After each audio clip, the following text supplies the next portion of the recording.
Muito bem, sejam bem-vindos para o nosso dia 2 do Desafio Fotográfico. Eu estou muito feliz com você aqui, né, comigo nessa aula. Se você chegou até o dia 2 aqui, é porque você gostou do dia 1, gostou da primeira aula. E se você está aqui comigo, a gente vai aprender muita coisa hoje legal, certo? No Desafio Fotográfico, você vai fotografar como um profissional, usando apenas o seu smartphone. Então eu estou aqui para te ensinar a desenvolver o olhar fotográfico e eu quero que você aprenda a fotografar como um profissional, mesmo que você só tenha um celular aí na mão, né, independente do equipamento que você vai usar. Se você tem uma câmera, beleza, né? Pratica com a sua câmera também, tem que aproveitar os recursos que você tem na mão. Agora, se você não tem, não fique encanado, né? Não fique encanada. Vem fotografar só com o seu celular mesmo, que vai ser sucesso, né? Só lembrando aqui do cronograma de aulas, caso você tenha perdido alguma coisa, ontem a gente aprendeu sobre direção de luz. Foi uma aula muito, mas muito legal e é um conhecimento extremamente importante, né, a direção de luz. Tenho certeza que as suas fotos nunca mais vão ser as mesmas depois da aula de ontem sobre luz. Inclusive eu vou até dar uma reforçada no que a gente aprendeu ontem e vou explicar uma coisa vou ensinar uma outra coisa muito legal sobre direção de luz daqui a pouquinho, né? Deixa eu só passar aqui pelo slide, né, pelo cronograma. Hoje a gente tem a nossa aula 2, que a gente vai começar a entrar no assunto composição. A gente vai falar sobre enquadramento hoje. Eu vou te ensinar como enquadrar bem uma foto, né? Que vou te ensinar a regra dos terços. Talvez você já tenha ouvido falar da regra dos terços, talvez não, mas hoje você vai dominar essa técnica e suas fotos também nunca mais vão ser as mesmas. E se preparem, porque na aula 3, na aula 4, a gente ainda vai aprender mais sobre composição, a gente aprende sobre edição, né? E lá no final do desafio, como eu falei, né, eu já tinha avisado para vocês, para aqueles que tiverem, de repente, interesse aí de continuar comigo, gostarem da minha didática, quiserem ser alunos do Mestres da Composição, que é o meu curso completo, vocês vão ser muito bem-vindos, beleza? Vamos lá, só para a gente complementar aqui o assunto a respeito da direção de luz. Ontem eu te ensinei a respeito de direção de luz e você aprendeu que a luz lateral é a melhor luz para retratos, principalmente fotos de pessoas, fotos de rosto. Só que essa luz lateral, ela pode vir de várias maneiras lateralmente, né? Olha só, e aí eu quero te mostrar como essa direção de luz também influencia, né? Essa diferença na direção lateral também influencia. A gente está indo um pouquinho mais além do que o que a gente aprendeu ontem, olha só, que legal, né? Por exemplo, ó, olha só, essa opção aqui, ó. Então vamos supor que você posiciona a sua luz mais ou menos assim 90 graus, aquela luz bem lateral vindo de lado. Essa luz aqui ela é chamada de split lighting, né? Esse é o nome oficial dela, é a luz que divide o rosto. Olha só que legal. E aí ela causa esse efeito aqui, que divide o rosto no meio. Então você fica com um lado claro, o outro lado totalmente escuro. Essa luz chama split light. Ela é bem, a característica dela é ter muito contraste assim e gerar uma sensação de mistério, uma sensação de força física, virilidade. Ela é um estilo de iluminação que é muito usado em retratos masculinos. Ou você vai ver muito nos filmes, em personagens masculinos fortes, que precisam transmitir virilidade, né? Então assim, você vai ver muito desse tipo de iluminação em situações como essa. Começa a prestar atenção nos filmes que você assiste, você vai ver que legal que é isso. Outra direção de luz que é 45 graus, é aquele lateral quase, meio lateral, meio de frente, né? 45 graus, nessa direção. É a luz conhecida como Rembrandt. É uma homenagem a um pintor antigo chamado Rembrandt, que usava esse tipo de iluminação nos retratos que ele pintava. Então ele iluminava os modelos dele lá que ele estava pintando, geralmente, sei lá, com um candelabro, alguma coisa com velas ali e tal, e colocava a luz mais ou menos nessa direção e pintava as pessoas desse jeito, né? E as pessoas tinham o rosto um pouquinho mais sombreado de um lado e mais claro do outro, né? E uma das características é esse triângulo aqui, ó. Se você reparar, tem um triângulo embaixo do olho, né? Aqui.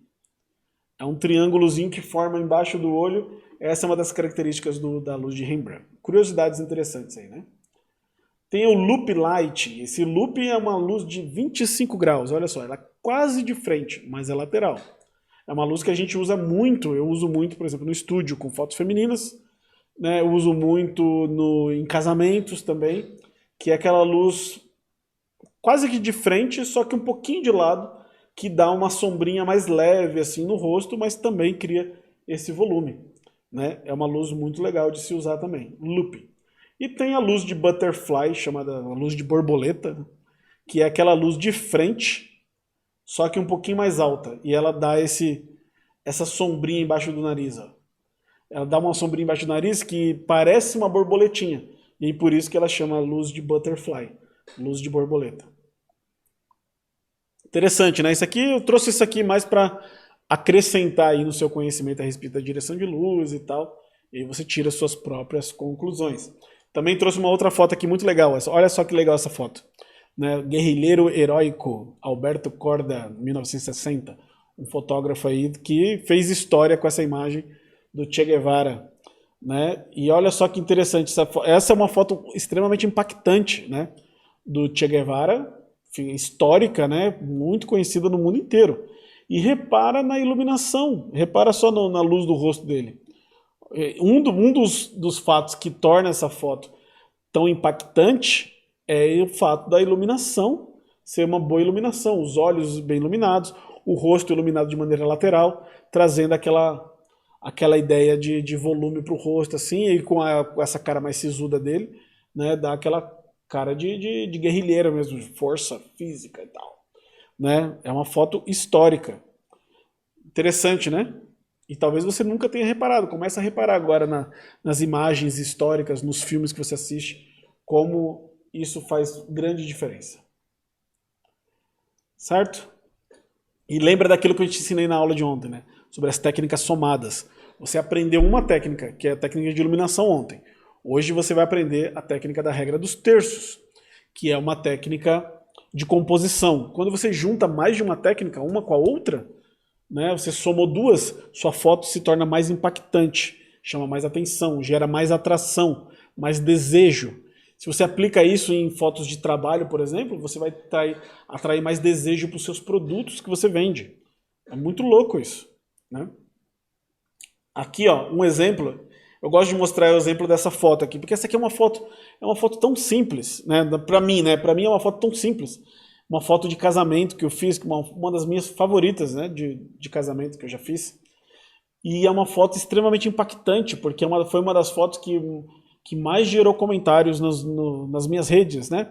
Porque sempre quando eu fotografo casamento eu publico algumas fotos e tal, coloco lá no Instagram. E essa foi uma foto das recordistas, assim, de comentários e likes, porque foi uma foto simples, que chamou muita atenção das pessoas. E esse chamar a atenção, essa atração que a foto causa, ela é muito, não vou dizer subjetiva, mas ela é muito inconsciente. É uma coisa meio inconsciente, você não percebe o porquê. Às vezes você não consegue explicar o porquê aquela foto te gera um certo impacto. Aquela imagem te gera uma certa atração. Mas quem é o profissional e quem faz a foto, geralmente sabe, né? Sabe que é por conta das técnicas usadas. Essa foto, por exemplo, ela tem algumas técnicas somadas nela aqui, né? Lembra, você aprendeu ontem da luz lateral. Olha a luz no rosto da noiva e a luz no rosto do noivo, que são luzes laterais, o rosto iluminado de maneira lateral. E eu pedi para eles virarem o rosto de propósito, até para poder a luz ficar mais assim mesmo. Você tem uma outra técnica que eu ensino lá no Mestres da Composição, por exemplo, que é a técnica da simetria. Olha como os abajures aqui, eles estão simétricos. Eles estão espelhados um de um lado e outro do outro. Isso traz uma sensação diferente para a foto. Assim como os noivos, a posição deles está também simétrica. Um sentado de um lado, outro para o outro. Um virado para um lado, outro para o outro. E isso atrai dá uma certa atratividade para a imagem de maneira totalmente inconsciente. Né? Fora, assim, desenhos geométricos, que eu falo muito também numa aula lá do curso e tal. Então, assim, tem várias coisas aqui, vários elementos interessantes nessa imagem que atraem mais atenção. E é aquilo que eu estava falando, técnicas somadas, certo? Então, domina isso.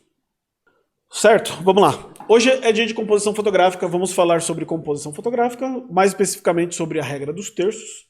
Vou fazer igual eu fiz ontem, eu vou te passar a aula completa do curso sobre regra dos terços. Você vai assistir a aula completinha, que está lá dentro de um curso pago e eu estou te dando de graça aqui. Lembra? Valorize esse momento, né? Essa regra, essa técnica, ela é muito boa para você que gosta de fotos de paisagens. Se você gosta de fazer fotos de paisagem, gosta de viajar, né, gosta de fazer fotos aí ao seu redor, em qualquer coisa, ela é ótima para as fotos de paisagem. É ótima para fotos de pessoas também.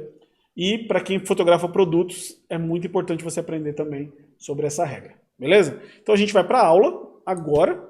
E aí depois da aula eu volto aqui para te dar mais instruções a respeito do desafio.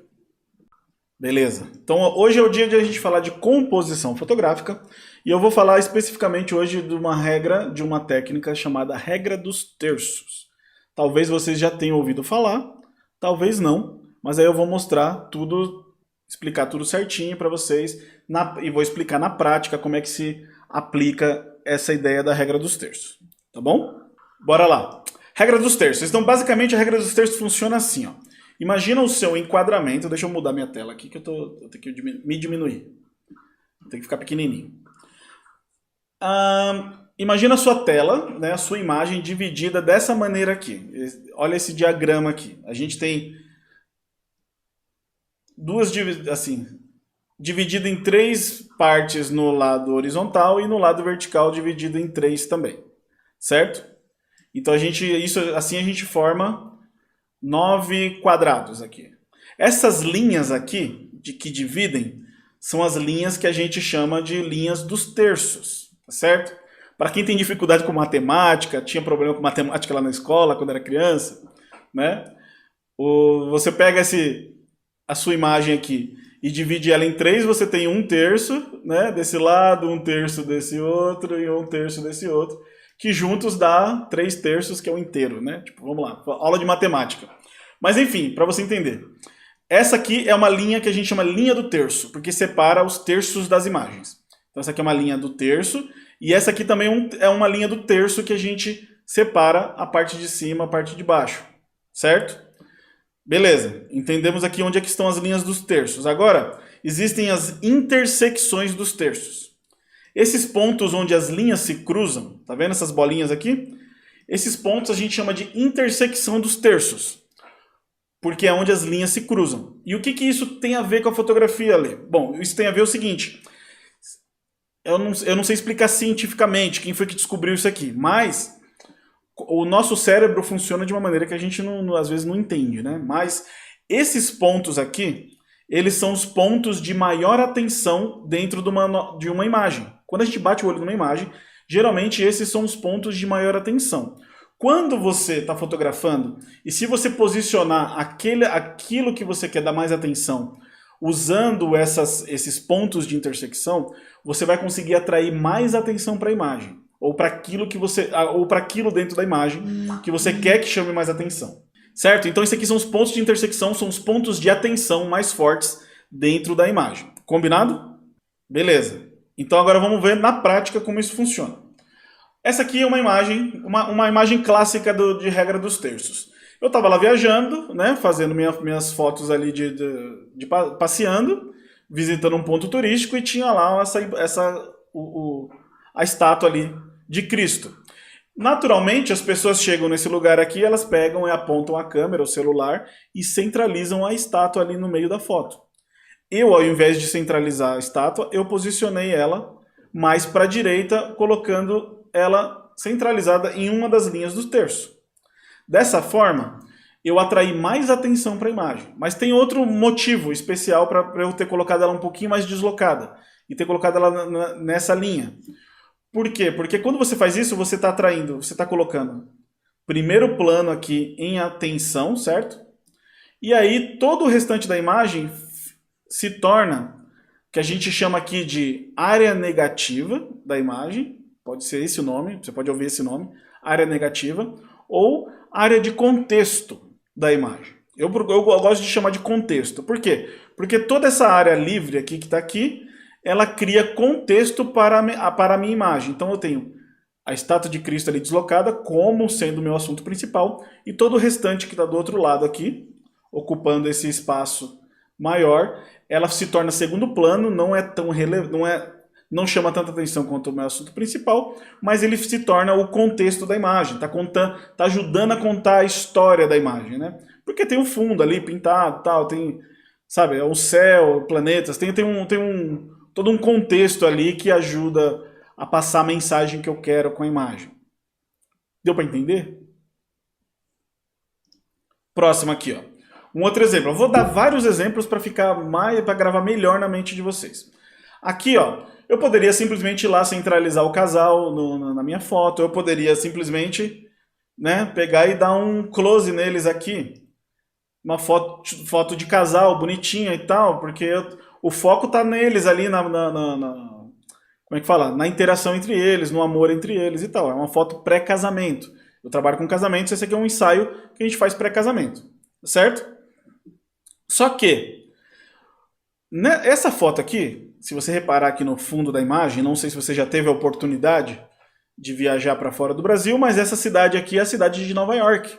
Essa foto foi feita no Central Park, lá em Nova York, certo? Eu viajei para fazer esse trabalho aqui. Eu fui contratado para fazer esse trabalho lá em Nova York. Que graça teria se eu fosse lá em Nova York para fotografar um casal e fizesse uma foto, um close fechado assim do casal? Não ia ter graça nenhuma. Eu poderia fazer isso aqui em São Paulo. Poderia fazer isso em qualquer lugar, né? Para que você vai até lá em Nova York para fazer isso, né? Então não, então eu preciso criar contexto na minha imagem e colocar a cidade como contexto, mas não deixar que a cidade tome conta e assuma o papel principal da minha imagem. Aí eu usei a ideia dos terços, posicionei o casal aqui, próximo da intersecção, que é dos terços aqui, e todo o restante da imagem se torna área negativa e contexto para a mensagem que eu quero passar nessa imagem. Tá claro até aqui? Vamos lá. Vamos seguir. Aqui, olha só. Pedrinho, bem pequenininho. Vocês viram que o Pedrão já tá grande, né? Tá com 14. Aqui ele tá bem pequenininho. Mas eu gosto muito dessa foto. Essa foto aqui a gente foi num parque temático muito bacana chamado Legoland. É um parque só de brinquedos de Lego. Certo? Então, assim, você vai reparar que essa estátua, que está aqui na minha frente, criando esse contexto, é um objeto feito todo de Lego. Então eu posicionei o Pedrinho ali, ó, na intersecção dos terços, como sendo o meu assunto principal, e aí eu tenho área negativa todinha ocupando aqui a imagem, né? E criando o contexto e passando a mensagem que eu quero. Que eu quero mostrar onde é que nós estamos. Nós estamos num parque de temático só com objetos feitos com Lego, com pecinhas de Lego. É um negócio muito legal, né? Então, assim, lembra que eu falei ontem isso das fotos de viagem? Por que a gente quer das fotos de viagem? Quando a gente volta de uma viagem com fotos, a gente quer ostentar, né? Não é? Fala a verdade, fala a verdade. Você volta de uma viagem e você vai na viagem, faz fotos para quê? Para você voltar na viagem e ostentar a viagem, para você botar botar foto na parede, para você colocar nas redes sociais, para você mostrar para os amigos os lugares que você foi e tal. Então você tem que fazer fotos que vão realmente refletir o lugar da onde você foi, né?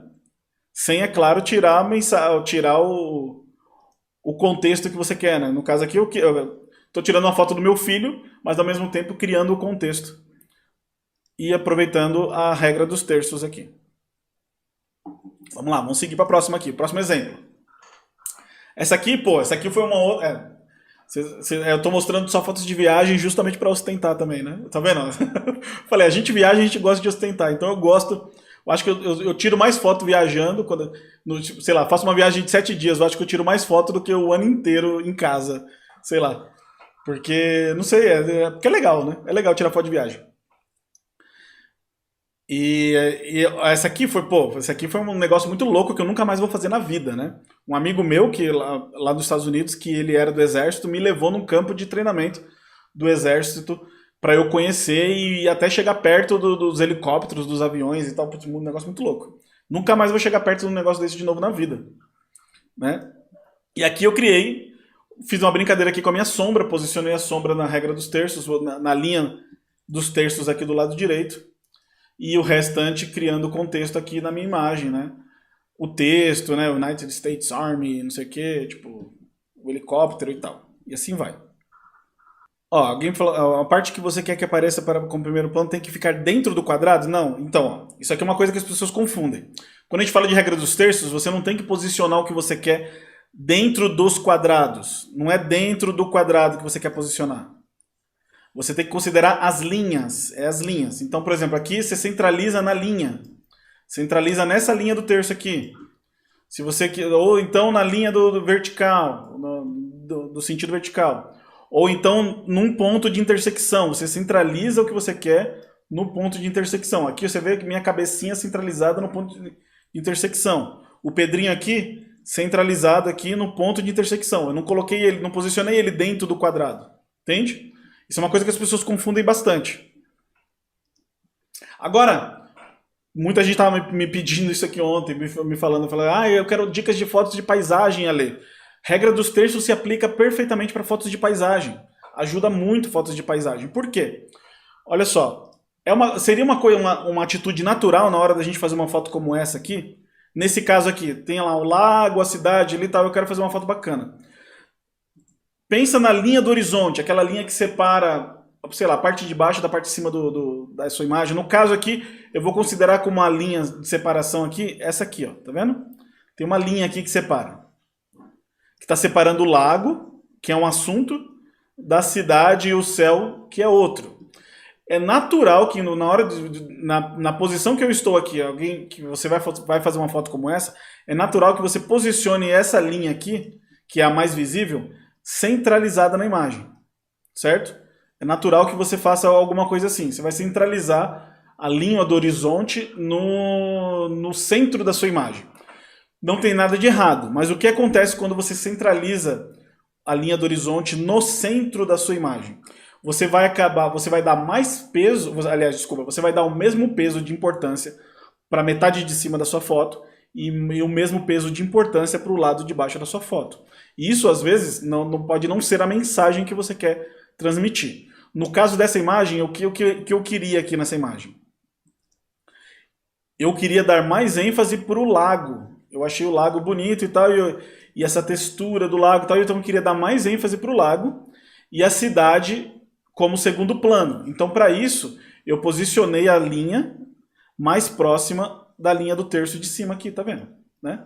Posicionei mais aqui. Então, dessa forma, a parte menor, ela ganha menos importância e a parte maior se torna mais importante. Então, é meu primeiro plano. Então, aqui é meu primeiro plano, aqui é meu contexto. Faz sentido? Vou dar mais um exemplo. Aqui eu fiz ao contrário. Olha só como eu fiz ao contrário aqui. Posicionei a linha do horizonte na parte de baixo.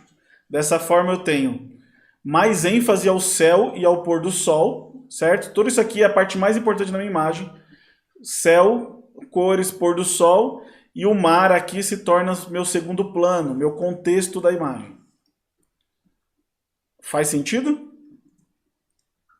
Olha lá como é que ele está posicionado. Então, ao invés de eu posicionar no meio, eu posicionei um pouco mais para baixo. Dessa forma, eu dou mais importância para a parte de cima.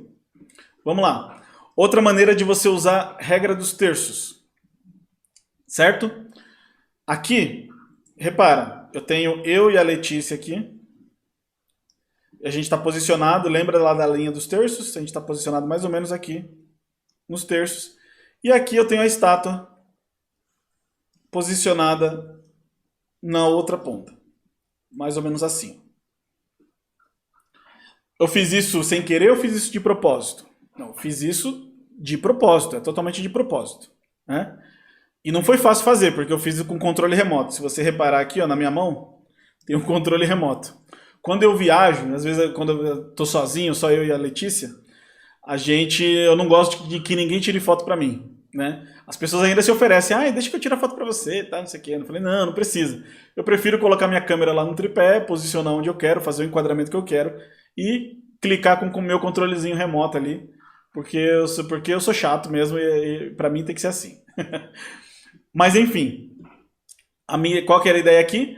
Era posicionei eu e a Letícia aqui, pensando nesse ponto aqui de intersecção, e a estátua mais aqui nesse ponto de intersecção, ponto de atenção dela mais aqui, tá certo? Então isso aqui eu chamo de contraponto. O que seria o contraponto?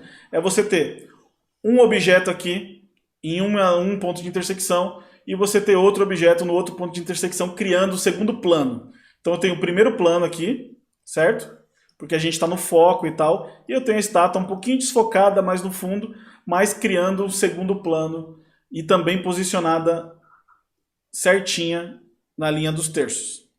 Isso aqui seria o que chamo de contraponto, seria você pegar dois objetos, duas coisas, dois assuntos, mas você colocar um mais para frente, posicionado nos terços, e o outro mais no fundo, posicionado também nos terços, mas criando o segundo plano. Seguindo, vamos falar da área de respiro. Então, o que seria a área de respiro? Olha só que coisa. Visualiza comigo aqui, né? Essa aqui é uma foto, retratinho, família e tal. Essa aqui é uma foto comum. Você pega lá, você pode pegar a sua câmera ou o seu celular e vai lá e fazer uma foto. No caso aqui, eu fiz foto da minha esposa com os filhos. Qual seria o natural a gente fazer na hora de fazer uma foto dessa? O meu assunto principal está aqui, certo? Pensa nesse quadrado aqui, que é meu assunto principal na foto. O natural seria eu pegar esse meu assunto principal e centralizar na minha imagem aqui, certo? A gente tem essa tendência sempre de centralizar, centralizar, centralizar. E aí eu teria espaço livre aqui embaixo e espaço livre aqui em cima. Eu já prefiro fazer de uma maneira diferente. Eu acho que dá mais equilíbrio para a imagem. É o que eu chamo de área de respiro. É você pegar o seu assunto principal, que nem eu fiz aqui, e centralizar nos dois terços de baixo. E assim você deixa uma área livre na parte de cima, que é o que eu chamo de área de respiro da imagem. Certo? É como se fosse um espaço para a imagem respirar. Então, assim, isso aqui eu chamo de área de respiro. Então, quando você vai fazer fotos assim, sei lá, um retrato, alguma coisa assim, uma foto legal de alguém ou de alguma coisa, deixa mais espaço na parte de cima e menos espaço na parte de baixo. Vai te trazer mais equilíbrio na composição. Outro exemplo aqui, né? Aqui é o mesmo caso, ó. Tá vendo? Eu deixei menos espaço na parte de baixo, que seria o natural, como eu falei, o natural seria a gente centralizar a foto e aí acaba deixando muito espaço na parte de baixo que não vale nada. Aquele espaço embaixo acaba às vezes não valendo nada, não tem contexto nenhum. Aqui o contexto ele tá mais no fundo lá, né? Tá mais na parte de trás. Então eu deixei mais espaço na parte de cima, menos espaço na parte de baixo, e aí eu criei essa área de respiro e também criei um certo contexto aqui.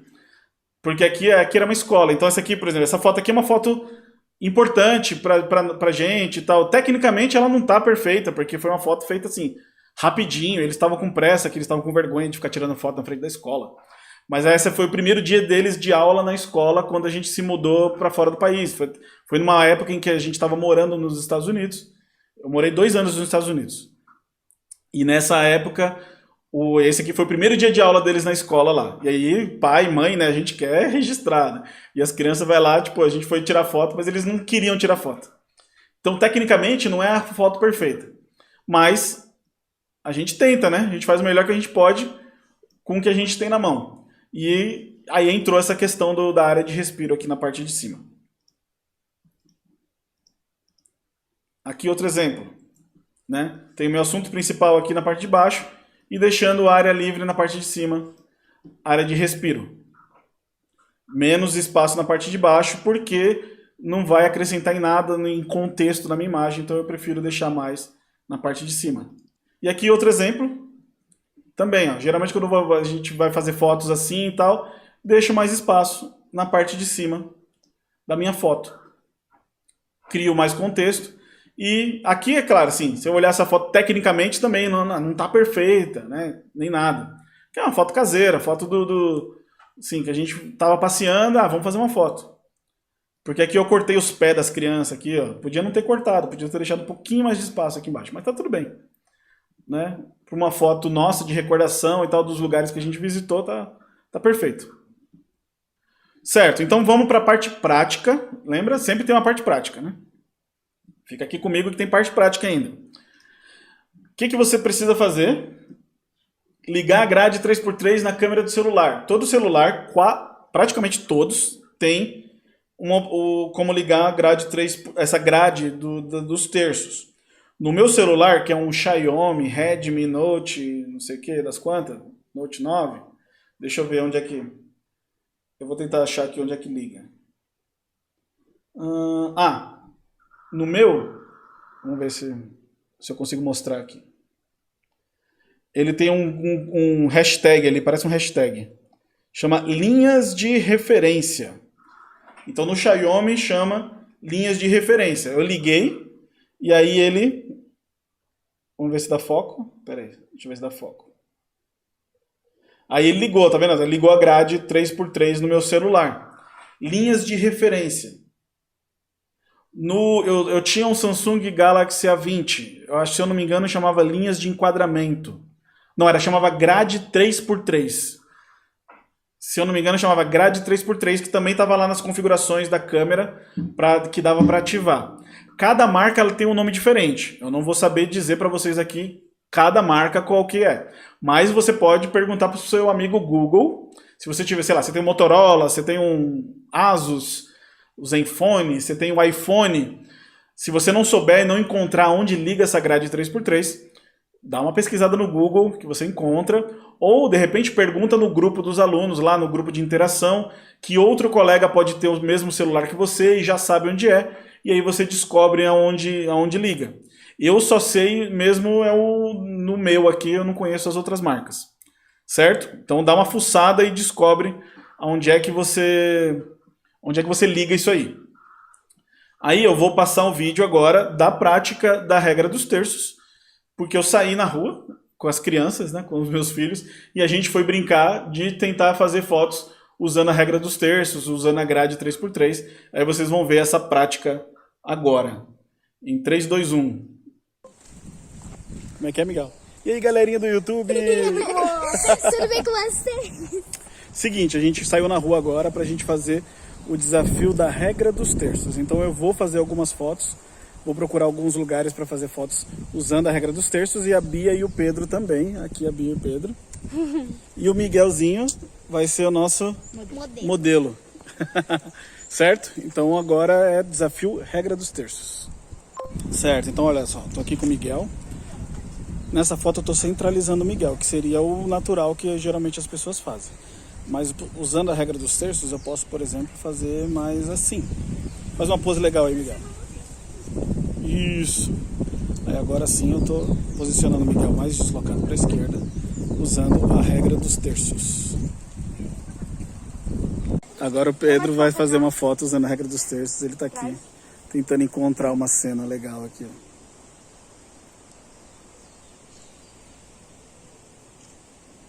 E aí, Pedrão, qual que foi a sua ideia aí? Eu peguei a árvore, eu deixei ele no meio, eu tirei foto. Como é que é? Eu peguei a árvore, coloquei a árvore na direita, e deixei o Miguel mais pro meio, pra esquerda, daí eu tirei foto. Ah, depois vamos ver o resultado aí. Ah, esse daqui ficou legal? Então, ficou... Deixa eu ver aqui. Então, aqui você colocou o Miguel no fundo e a árvore na frente. Se você fizer o contrário, colocar o Miguel na frente e alguma coisa de legal no fundo como segundo plano. Pode ser. Aí você usa o contraponto dos terços. Lembra dessa parte da aula? Uhum.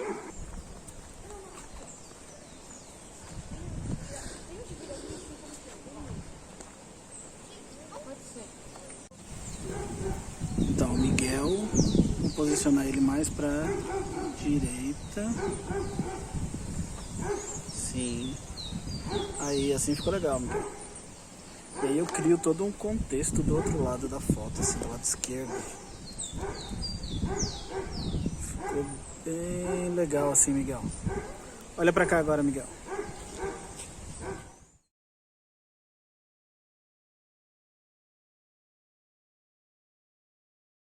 Ah, dá pra fazer uma foto aí, dá pra fazer uma Dá. foto aí. Assim não, Miguel. Dá pra fazer o Miguel mais pra frente aqui. E aí você coloca ele no lado esquerdo e do lado direito, na parte de cima, a placa. Entendeu? Assim dá certo. Mas faz horizontal, faz horizontal. Chega mais perto. Ó, chega mais perto. Pro outro lado. Ah, aqui? Isso. Corpo reto. Corpo reto pra mim. Não, Miguel, fica... Então, Miguel, não, fica do jeito que você tá, fica de lado. Isso. Tá. Posiciona o Miguel em um dos pontos e a placa no outro ponto. Peraí. Eu sou trêmulo. Tremendo. Dá pra fazer de um ângulo mais de baixo pra cima, assim também, ó. Como você tá Assim. Miguel, vira pro outro lado agora. Não, vira, olha mais pra cá, assim. Faz assim, ó. Miguel, faz assim, ó. Entendeu? Vê se fica legal. Isso, olhando pra cá, assim. Sim? Não, não, assim não. Mas olhando pra trás aqui, assim. Por cima de mim. Aqui, ó. Meu dedo. Abaixa mais o queixo. Olha mais pra cá, assim. Aí, ó. Aí o Miguel do lado esquerdo. E a placa ali do lado direito.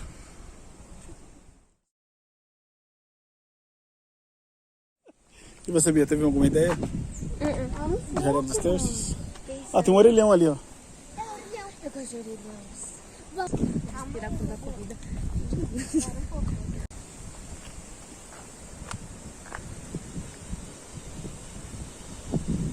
E qual que é a sua ideia aí, Bia, nessa foto?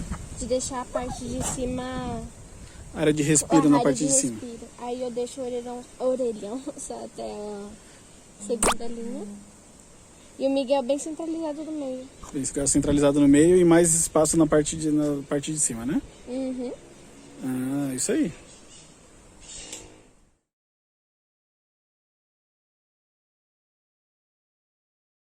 Encostado na árvore. Você encosta na árvore, cruza o braço. Eu não sei se vai funcionar. E olha aqui pra foto agora. Aí, Miguel, agora você fica aí.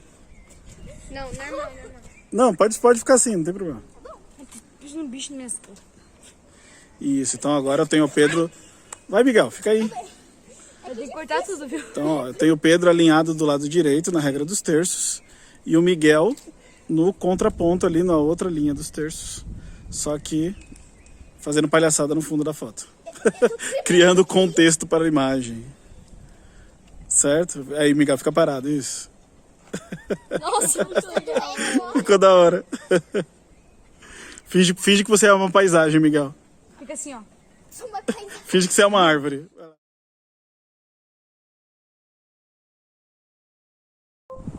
Então aqui, ó, mais um exemplo de como a gente pode usar a regra dos terços, dessa vez com aquela área de respiro na parte de cima. O normal aqui, numa foto como essa, por exemplo, seria centralizar a Beatriz igual eu tô centralizando aqui, ó, colocar ela bem no centro da imagem, né? Tipo, com a mesma área de cima, a mesma área de baixo. Mas seguindo a ideia dos terços, eu vou diminuir um pouco a área de baixo e aumentar a área de cima e criar aquela área de respiro na parte de cima. Olha pra cá agora, Beatriz. Aquele sorriso. Aí, ó. Faz uma pose mais modelo, assim. Coloca os braços assim em cima do joelho. Aí, ó. Olha só que legal que fica. Acho que dá até pra gente criar uma outra cena assim, mais assim. Aí, ó.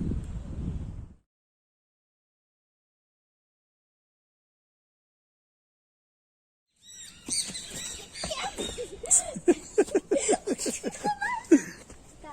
Não, desculpa, eu vou tirar de cabeça. Vai ver. Que galã. Dá uma risada agora de $1 milhão.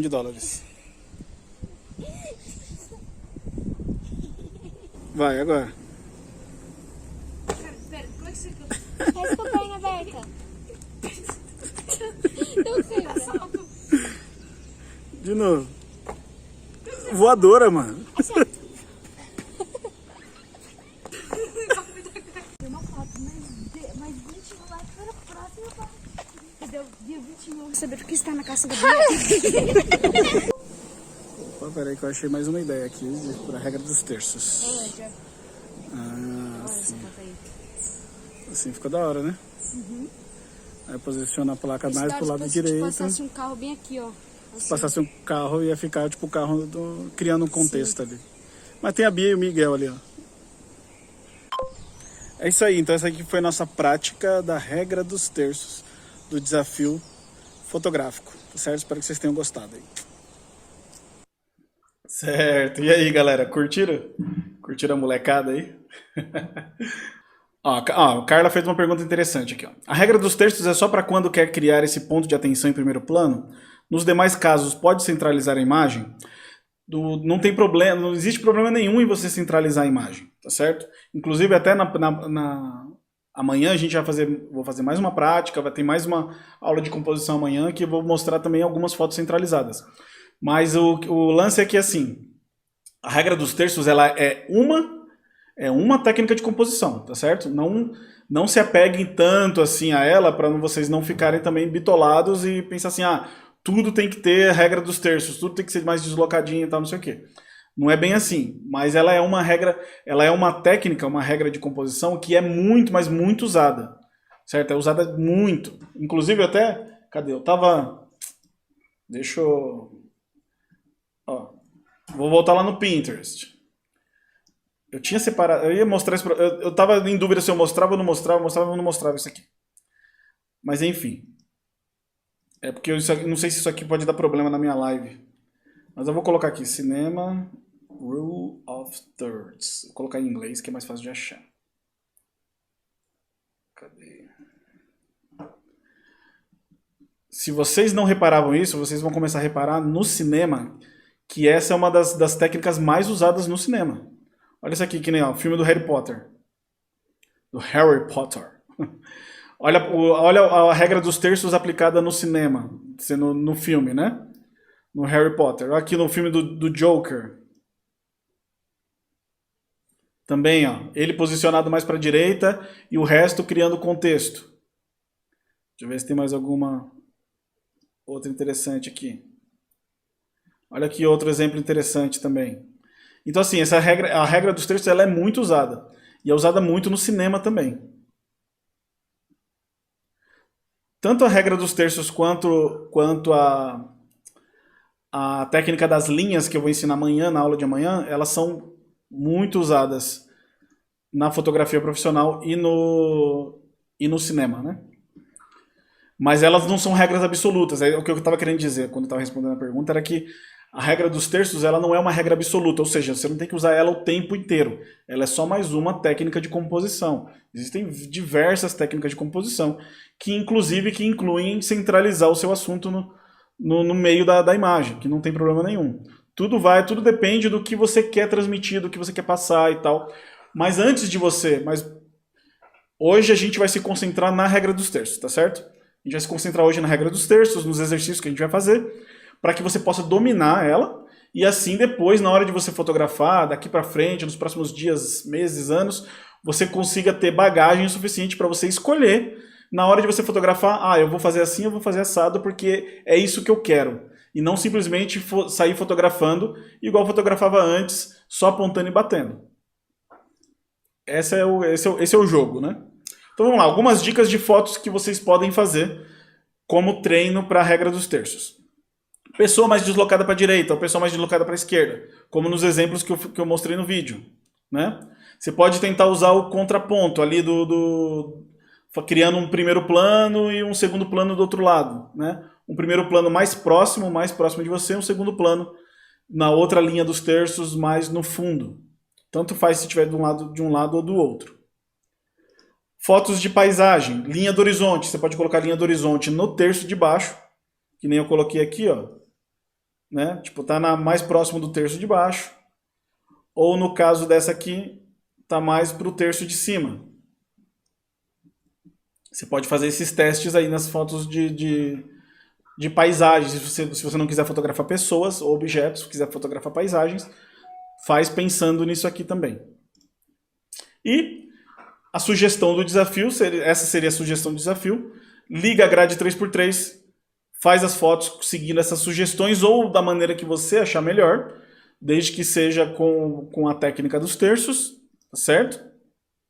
Lembra das técnicas somadas? Então, a gente aprendeu duas, certo? A gente aprendeu ontem luz, hoje a gente está aprendendo a regra dos terços. Você vai treinar, foca em treinar a regra dos terços hoje. Mas, se você conseguir, tenta aplicar as duas técnicas, a de ontem e a de hoje na foto. Quanto mais técnicas somadas numa foto, mais a foto fica interessante. Mais ela chama atenção. Esse é o jogo, né? Esse é o que eu estou tentando passar para vocês aqui também. Amanhã a gente tem uma terceira. Se amanhã você conseguir aplicar 3 técnicas na mesma foto, a sua foto vai ficar muito mais interessante. E assim vai.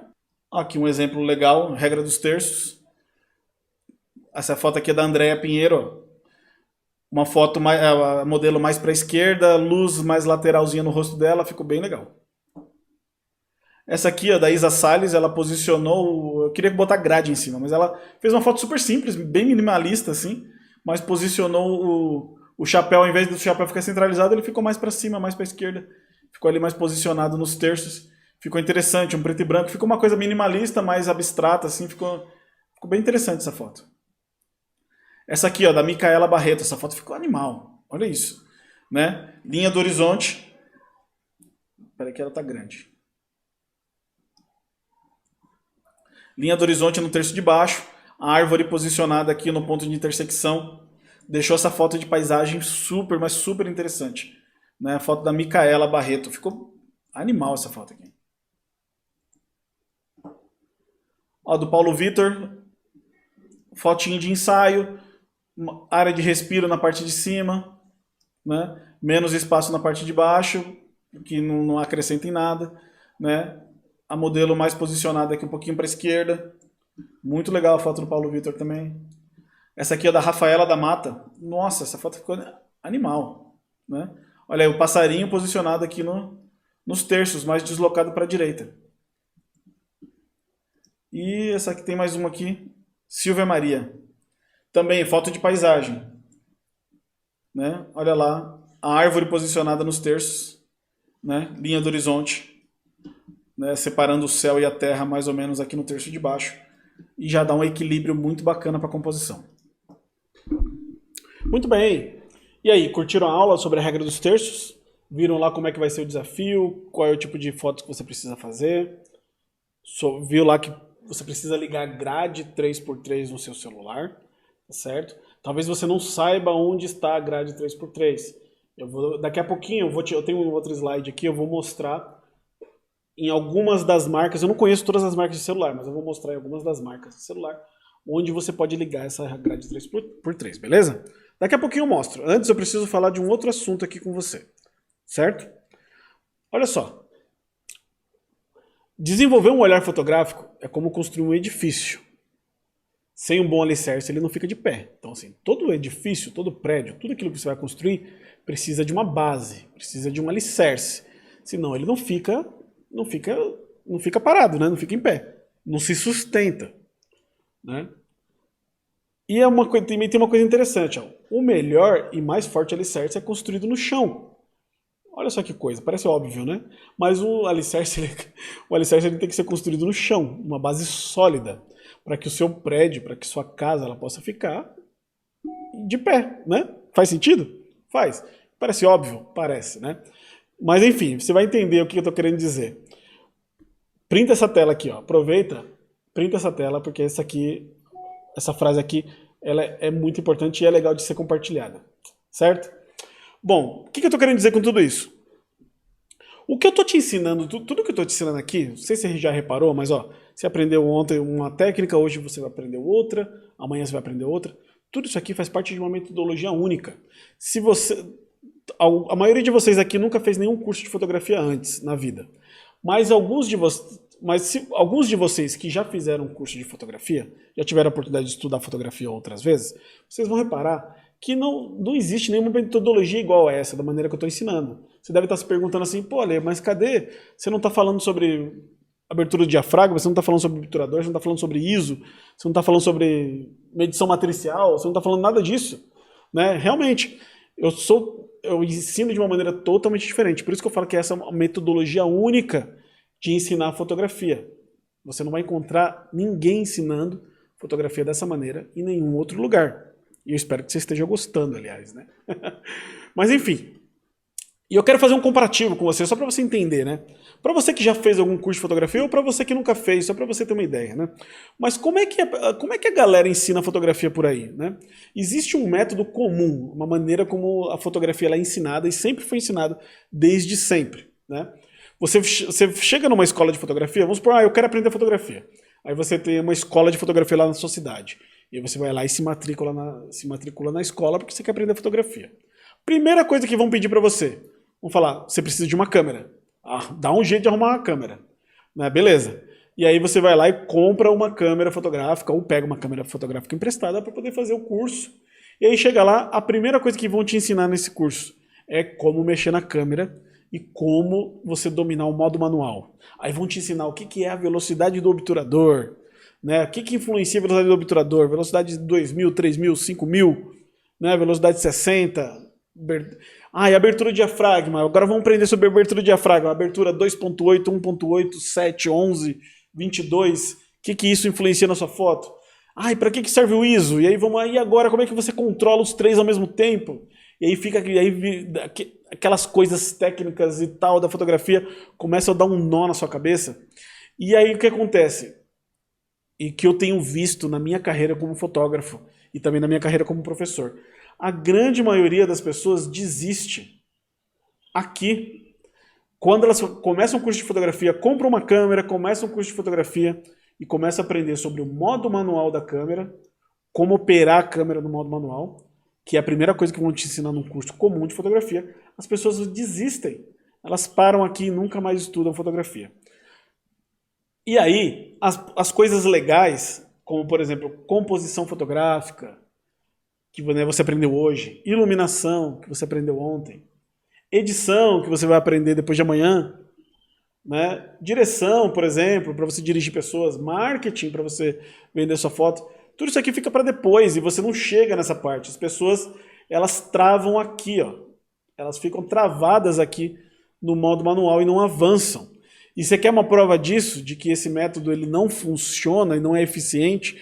Entra no Mercado Livre hoje, por exemplo, vai lá no site do Mercado Livre, do OLX, e procura por câmeras profissionais usadas, câmeras fotográficas usadas. Você vai encontrar mais de 5.000 câmeras ofertadas lá no Mercado Livre para serem vendidas em estado de nova, porque as pessoas compraram a câmera para estudar, fazer um curso e desistiram, porque não conseguiram se adaptar.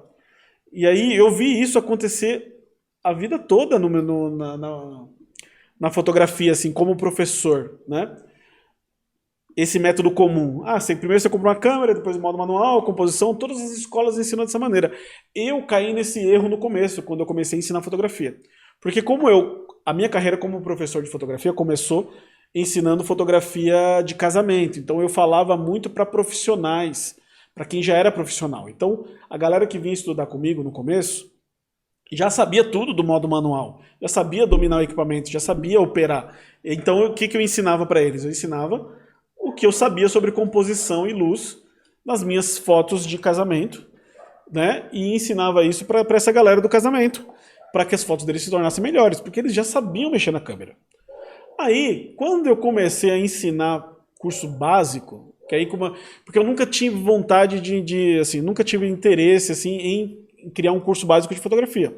Até que algumas amigas minhas, né, amigas próximas assim, começaram a me encher o saco e falar assim: Ale, dá um curso básico, ensina a gente a fotografar e tal, não sei o quê.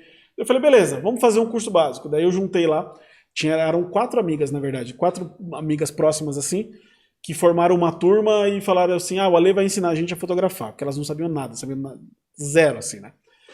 E aí eu não sabia como ensinar um curso básico, e aí eu fui e ensinei e criei um curso mais ou menos desse jeito, onde eu ia ensinar abertura de diafragma, velocidade do obturador, ISO e tal, e depois ensinar essas coisas. Eu fiz mais ou menos na sequência que eu peguei um padrão lá, de um curso comum e fui fazer igual. E aí o que aconteceu? Dei a primeira aula, ficou todo mundo boiando. Dei a segunda aula, ficou todo mundo boiando de novo. Dei a terceira aula, essas aulas eram na minha casa, né? Era até engraçado. E elas ficavam olhando pra mim assim, com aquela cara assim, tipo, não tô entendendo nada que você tá falando, Ale. E eu, beleza, eu falei, não, vou continuar, vamos seguir. E aí chegou na 4ª aula, eu lembro que chegou na 4ª aula, e era a aula de luz. E aí foi uma aula de iluminação. E aí eu tava lá com um monte de apetrecho, um monte de luz, e eu comecei a ensinar sobre luz, e ensinei aquilo que eu ensinei pra vocês na aula de ontem, direção de luz. E eu lembro que a aula acabou, e uma delas olhou pra mim e falou assim: agora sim, agora eu tô gostando desse curso. E aquilo me deu um estalo, eu falei, caramba, é isso que as pessoas querem aprender. Não é aquilo que eu estava tentando ensinar, é isso que as pessoas querem aprender. Então eu preciso reformular todo esse curso aqui de novo. E aí eu comecei a reformular. Ensinei sobre iluminação, elas gostaram. Eu falei, agora eu vou falar de composição. Pô, elas adoraram. E aí foi indo, e eu fui percebendo como o que as pessoas mais gostavam de aprender e o que era mais complicado de aprender. E o que realmente fazia diferença nas fotos. E foi assim que foi surgindo a metodologia, que hoje eu chamo de mestres da composição. Começou dessa maneira, começou num laboratório ali, né? Era um laboratório na minha casa, ensinando fotografia básica para algumas amigas, e depois dali surgiu um outro curso, e depois outro, e aí a cada um que passava eu ia aperfeiçoando, ia melhorando, ia mudando a sequência das aulas e tal. Foi um negócio bem interessante, assim, a construção dessa metodologia do Mestres da Composição. E até chegar no momento em que ele está hoje, né? Dentro do Mestres da Composição, eu ensino tudo isso aqui que você está vendo aqui. Tá bem bagunçado aqui, né? Eu fiz de propósito aqui. Mas, enfim, eu ensino direção de luz, eu falo sobre minimalismo, sobre geometria, simetria, miopia, falo sobre os terços, sobre luz dura, luz difusa, falo sobre reflexo, silhueta, linhas, né? Tem o desafio Hollywood, desafio fantasma, falo sobre texturas, falo sobre modelagem, falo um monte de coisa. Tudo isso aqui, ao longo do tempo, isso aqui foi tudo estrategicamente montado, essas técnicas selecionadas e colocadas numa sequência em que fosse mais eficiente, que fizesse com que a pessoa tivesse um melhor desempenho. Essa foi a construção do Mestres da Composição, né? E no Mestre da Composição, o meu método, o que eu ensino? Eu começo ensinando sobre luz, igual eu te ensinei ontem, e depois eu parto para composição. E aí você começa no mundo da fotografia estudando luz e composição, que são as coisas mais importantes e mais divertidas de se aprender e mais fáceis de aprender também, certo? E a parte de edição. Só depois que você dominar isso aqui, aí sim você está pronto para comprar uma câmera, né? Aí você está pronto aí para, poxa, agora eu vou comprar uma câmera para eu poder evoluir minha fotografia. Agora eu vou dominar o modo manual. Só que quando você chegar aqui no modo manual, você vai pensar, você vai ver que é muito complicado, então você vai pensar, poxa, é complicado, mas eu não, só que é complicado, mas ele não, assim, não é essencial para a minha vida. Eu posso fazer fotos bonitas mesmo não sabendo o modo manual da câmera. Então você vai aprender isso aqui no seu ritmo, do jeito que você quiser ali, ó, passo a passo, no seu ritmo, sem pressão, né? Porque você sabe que o que vai definir uma boa foto é luz, composição e edição, certo? Então esse aqui é o meu método, Mestres da Composição, e ele se tornou um treinamento. Na verdade, ele não é só um curso aleatório assim, é um treinamento, é um passo a passo. Ele foi estrategicamente elaborado para você desenvolver um olhar fotográfico profissional, né? Eu quero que você seja capaz de fazer qualquer foto com qualquer equipamento. Se você dominar as técnicas do Mestres da Composição, dominar essa metodologia, né, e aprender cada aula ali, de uma depois da outra, de maneira estratégica, você vai ser capaz de fazer qualquer foto. A metodologia do Mestre da Composição, ela é baseada em 3 pilares, né, que é o conteúdo, a prática e o feedback. Isso é uma coisa que você não vai encontrar em nenhum outro curso também.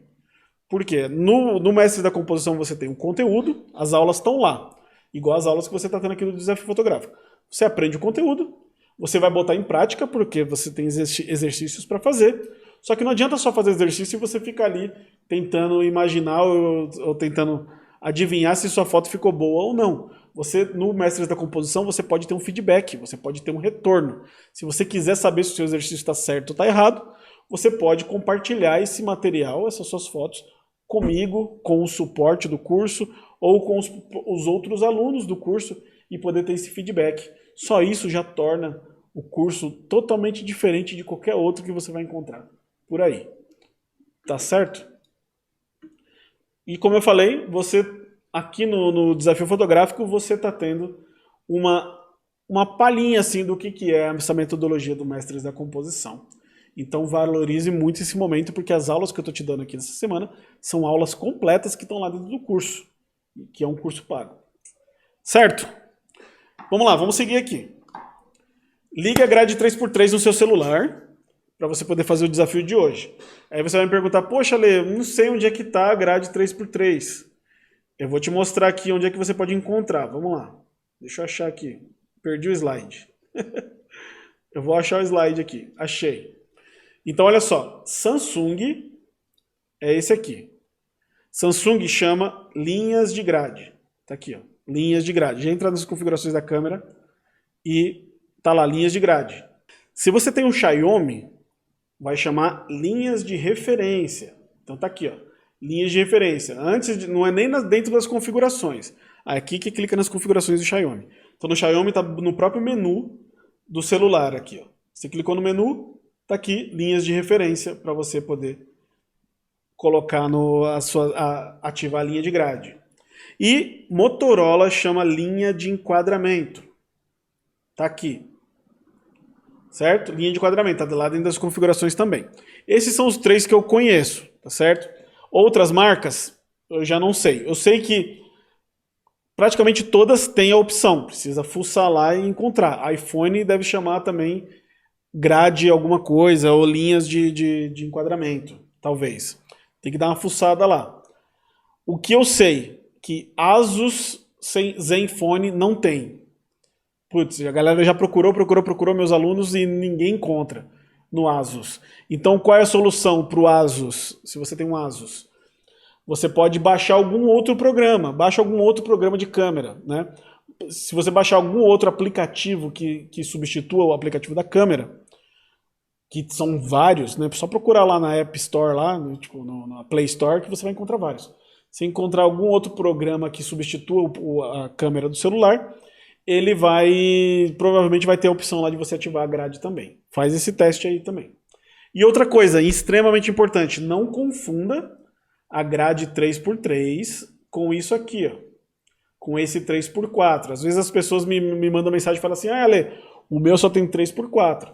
Isso aqui não é grade, tá certo? Isso aqui é formato da foto, que é o formato 1:1, 3x4, 9x16. Posso ensinar isso aqui numa outra aula. Mas isso aqui não tem nada a ver com a grade. Se você clicar aqui, não vai ativar nenhuma grade na sua tela. Isso aqui só vai mudar o formato que a sua foto vai ficar. Se ela vai ficar mais retangular ou mais quadradinha. Certo? Não tem nada a ver com grade 3x3. Beleza? Fique claro isso. E eu vou mostrar aqui também algumas fotos de alunos. Acho que você já viu algumas que eu mostrei de alunos, mas eu vou mostrar mais algumas aqui muito legais de alunos do Desafio Fotográfico, que participaram de outras edições do Desafio. Olha essa foto da Sara, que muito legal essa foto, né? Aí eu botei a grade em cima e a foto dela tá bem harmoniosa assim, né? A linha ali do horizonte, do céu com a terra ali, tá bem próxima da linha dos terços. A casinha ficou centralizada, de repente ela poderia ficar um pouquinho mais para a esquerda, mais para a direita, mais próximo da linha, mas de qualquer forma centralizado também ficou bonito. Já falei também aqui na aula. A regra dos terços não é uma regra absoluta, então você não precisa pensar nesse deslocamento assim para a esquerda ou para a direita em todas as fotos. Centralizado algumas vezes também fica legal, vai ficar muito legal, né? Aqui no caso a regra dos terços se aplicou à linha do horizonte, que ficou muito bacana. Essa aqui da Adriana, você já viu essa foto aqui em outro lugar, né? Olha lá a posição da linha do horizonte, a linha do mar que separa o céu. Olha onde ficou bem próximo da linha do terço ali. E o sol também, próximo ali também da linha. Um pouquinho mais deslocado. Essa do Caio, muito legal essa foto de videogame, né? Olha que interessante, a maneira como ele aplicou a regra dos terços aqui, né? Qual é a primeira coisa que você bate o olho nessa foto? A primeira coisa que você vai bater o olho no seu assunto principal, seu primeiro plano, está nessa região aqui, dos botões. Então você tem aqui essa região dos botões, próximo aqui dessa intersecção dos terços, criando um contraponto com outro controle que está lá no fundo, né? Criando um contexto no contraponto. É mais ou menos essa a ideia. Tudo bem, as coisas às vezes não estão posicionadas exatamente, tal, mas essa é a ideia, né? O importante é passar essa ideia. Essa aqui da Yolanda, que é uma aluna minha, né, lá do Mestres da Composição, e ela faz ensaios fotográficos. Olha que legal a maneira como ela posicionou ali o casal com relação à regra dos terços. Muito legal aqui também. Essa foto aqui também de uma outra aluna minha, lá do Mestres da Composição também. Né? E aí é uma foto comum, assim, do dia a dia. Foto que ela viu ali na hora, pô, foi lá e fotografou. E ficou muito legal, a posição do dente de leão ali e tal. Essa é uma foto que tem muito a ver com uma das aulas lá do curso chamada Texturas. Né? É isso. Onde postar essas fotos? Onde é que você vai postar essas fotos? Nos grupos de interação. Você já sabe dos grupos de interação. Tem o grupo do Facebook, o grupo do WhatsApp. Né? O Ale comenta as fotos no grupo? Não, então as pessoas ficam me perguntando. Às vezes eu vejo perguntas lá dentro do grupo, né? Às vezes a pessoa dentro do grupo de interação fica lá falando assim, ai, quando é que o Ale vai comentar as fotos aqui? Eu já expliquei lá na aula 1, expliquei na primeira aula. Eu não tenho como mais atender todos os grupos, ficar comentando dentro dos grupos. Então eu dou prioridade para responder as pessoas que me mandam mensagens no privado. E mesmo assim, no privado, eu faço o melhor que eu posso para atender o máximo de pessoas. Certo? E para que eu possa atender o máximo possível de pessoas no privado, quando vocês me mandam mensagem, vocês precisam seguir uma regra extremamente importante, que é o de enviar só uma foto de cada exercício, né? E a foto feita depois da aula. Não me mande fotos feitas ontem, feitas semana passada, feitas na sua viagem para a Europa no ano passado, ano retrasado, né? Assim, não me mande fotos, porque não tem nada a ver com. Não é esse o objetivo do exercício. O objetivo do exercício é você fazer fotos novas. E aí você pode me enviar uma foto. Se você me enviar uma foto só, eu gostaria muito de poder ver 2, 3, 4, 5 fotos, se você me mandasse. Mas se você me mandar uma foto só, eu vou ter mais tempo para poder atender o maior número possível de pessoas. Certo? Então assim a gente se ajuda. Cuidado com o efeito Ana Maria, então não deixe de praticar. Cuidado para não ficar no efeito Ana Maria, né? Que é aquele de você só assistir a aula e falar, poxa, aprendi, e não pratica. Então fuja do efeito Ana Maria. Dúvidas são sempre bem-vindas, e se você não sabe qual é o WhatsApp do suporte, para você poder, né, tirar suas dúvidas e mandar suas fotos, esse aqui é o número do WhatsApp do suporte. Geralmente sou eu que atendo nesse número, se não for eu, vai ser alguém da equipe que vai te ajudar aí nesse número, beleza? Esse número também está lá como admin dos grupos de aviso. Então, qualquer coisa é só me procurar lá. Meu Insta, para você me marcar, se você for postar foto, Ale Borges Foto. E se for publicar as fotos lá nas redes sociais, usa a hashtag do nosso desafio para a gente poder te localizar lá. Desafio Foto Ale. As fotos mais legais, olha só, eu vou deixar um desafio aqui, né? As fotos mais legais que vocês me marcarem lá vão ser repostadas no meu Stories. Beleza? Mas tem que ser fotos bem legais, hein? E é isso, gente, por hoje. Então, a gente já venceu aí a aula 1, a aula 2, e aí eu vejo vocês na aula 3, que vai ser amanhã. Espero que vocês estejam gostando aí do nosso desafio fotográfico, desse curso gratuito. Vou ficar por aqui. Abração para vocês.